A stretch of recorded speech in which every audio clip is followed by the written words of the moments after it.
Hello, today is February 4th, 2018 in New Zealand, and I'm going to continue with my Debunking the Myths Around Childbirth series.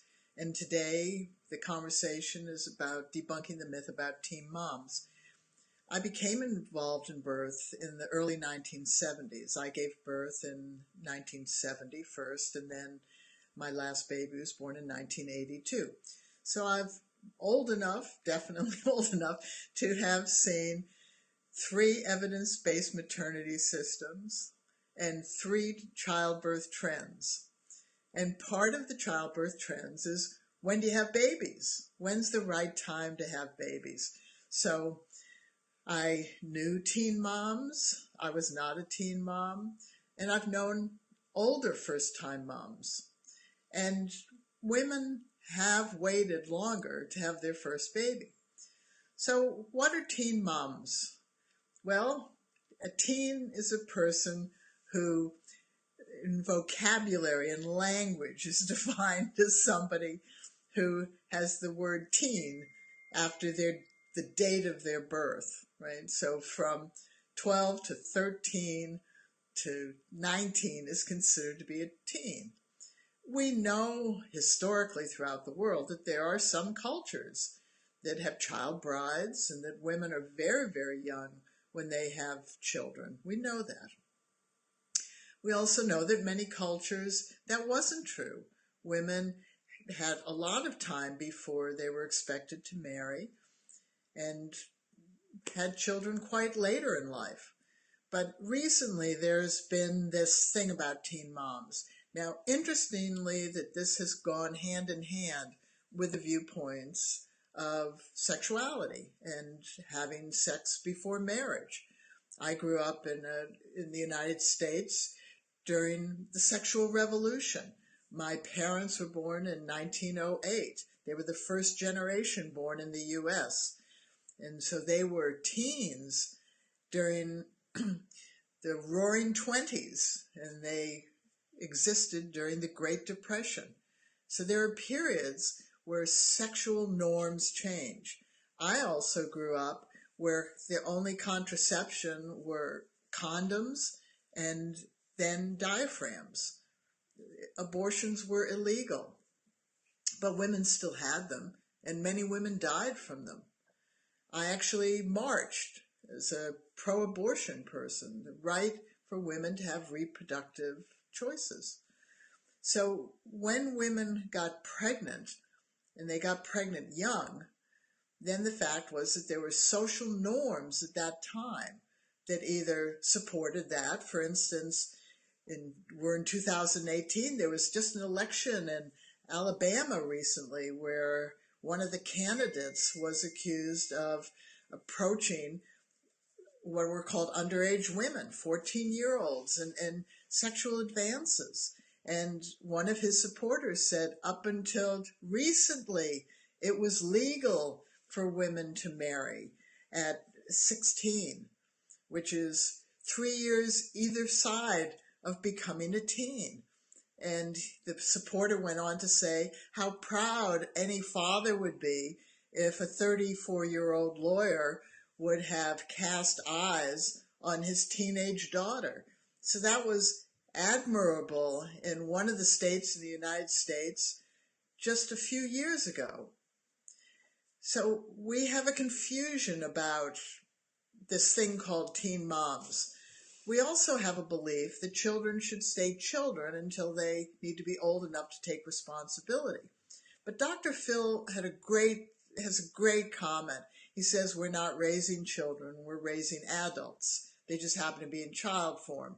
And he talks a lot to families whose children don't grow up. So in my experience from the 70s with working with young moms and older moms, I can tell you the pros and cons of each. I worked with a lot of young moms. I'm not a midwife or a childbirth educator or a doula, but I worked with families and we developed these birthing better skills. It was quite by accident, but we realized that we really needed to develop them because people had questions, and the questions were, what about, or what if, or what can I do, Or is there anything that I can do? And all of those things get answered with the simple answer, yes, you can do it better if you become skilled. We share the same human body. We blink, we cough, we can tighten up our rectum, women and men alike, which means that if I'm having my child at 27 and another woman is having her child at 15, or another woman's having her child at 42, we share the same body. There's no difference. So what is the difference? Well, the difference is that 15-year-olds, if they want to be pregnant and they enjoy having a child, by the time their child is grown up, they have matured. And they have a lot of their life left to do some of the things they didn't do at 15. And often that's not a bad thing, because often 15, 16, 17, 20, 21-year-olds, 22, 25-year-olds don't actually know what they want to do or how they can best develop their life for a long period of time. So when teen moms have children, and they're supported in having them, by the time their child is grown up, they've matured and they're ready to get on with life. It isn't accurate to say that teen moms are always the ones that are on welfare and they bring their children up to be on welfare, because we all mature, which takes us to the other end of the spectrum. So what happens when a woman has her first baby at 42? Well, by the time that child is grown up, she's almost at retirement age. But something more important has happened, is that 42-year-old woman having her first baby has determined her life by and large. She feels comfortable or confident in her life. Now she wants to add a child to it. And she doesn't always realize that that child changes her life, and she isn't always ready to make that change, because it's somewhat harder to change when you've committed to a life for an extended period of time. So when we look at teen moms and we look at older moms, they both have issues, and that issues have to do with how well they adjust to having a new baby. We do not have a society that is set up really to support young mothers. We want women to wait until they're in their 20s or 30s to have children. But presently in 2008, we don't have a secure workforce either. And we're encouraging people to constantly stay in school longer in order to get qualifications for these very few high-paying jobs. Because in reality, in any society, if we don't have a lot of work at the base and we consider only the top work to be valued work, and we're not creating a lot of work for everyone, then we have fewer jobs down here and fewer abilities for us to have self-sufficiency. Now, if you go into third world countries, you see people selling on the street, you see people cleaning streets, you see people working everywhere, because those societies have a lot of work in this middle range. They have very little work up here, and there are very few people who don't work. Even when you go to places like India and you see beggars, those people are working. You may not like them, they may be part of a syndicate, but they are working. So in developed countries, we reduce the opportunities to work. And that's been true almost all of my life. So when my parents, who graduated college in 1929, worked in the 40s and 50s, there was a lot of work available. By the time I graduated in the 70s, there was less work. And by the time my children graduated, there was less work. So there's less work to support young mothers. And we don't have a work environment that necessarily supports older new mothers either.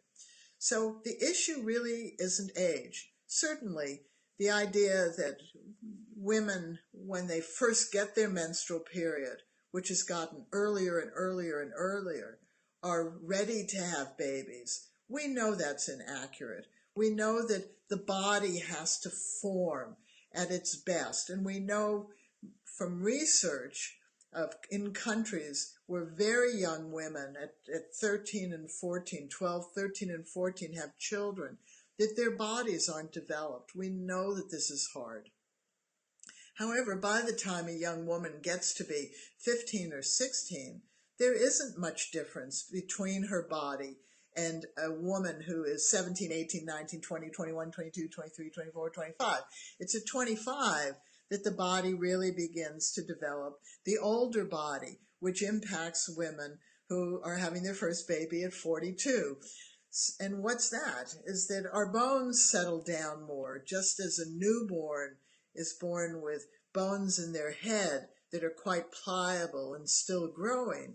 The bones in our human body continue to have a pliability in them until about the age of 25 or so, where they begin to be more formed. So we stop growing. There are things like that.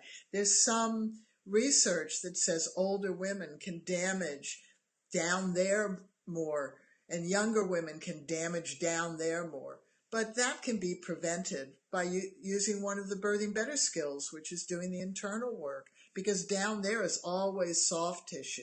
So down there can always be worked with and massaged for 5 minutes a day for 8 weeks, and it can prevent damage down there. So when we look at teen moms, what are the issues that you face as a teen mom? One is support. It's as simple as that. You're actually having a baby where you're physiologically, it's perfectly fine to have one. Teen moms don't have more difficult births. Older women don't have more difficult births, except they often want more medical care. Teen moms are perfectly capable of caring for a baby if they're given support, and that support is broad-ranging. But older moms need the support as well, because they often have had a job for a long time, and that job may not be supporting them at all. And then they get pulled between the job and taking care of their baby, because that physiologically occurs. People want to take care of their children, and they either find that they hire other people to care for their babies, or they have to change their lifestyle. Teen moms can be very, very flexible. They're still in a period of time where they feel very flexible. So they can be very flexible with their children. The teen moms that I worked with in the 70s and 80s were great moms. They adapted to having children that they just took with them and moved along with them and enjoyed, but they often didn't feel supported. Older moms had more difficulty sometimes adjusting to motherhood and knowing how to be carefree with their children, because by the age of 37, 38, 40, 41, 42, they were more rigid and more set. And so they wanted their child to fit into their life. Whereas a teen mom, their life is still pretty open-ended. So they're actually quite adaptable with children.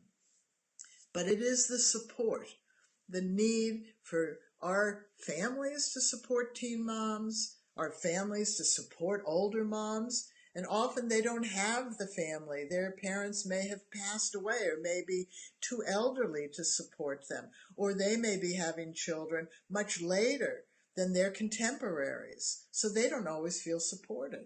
So support comes from the family. It comes from this concept of village, which now is society. What state do you live in? Do they support you as a teen mom or not? How's the country doing as a whole to supporting parents? Not so well.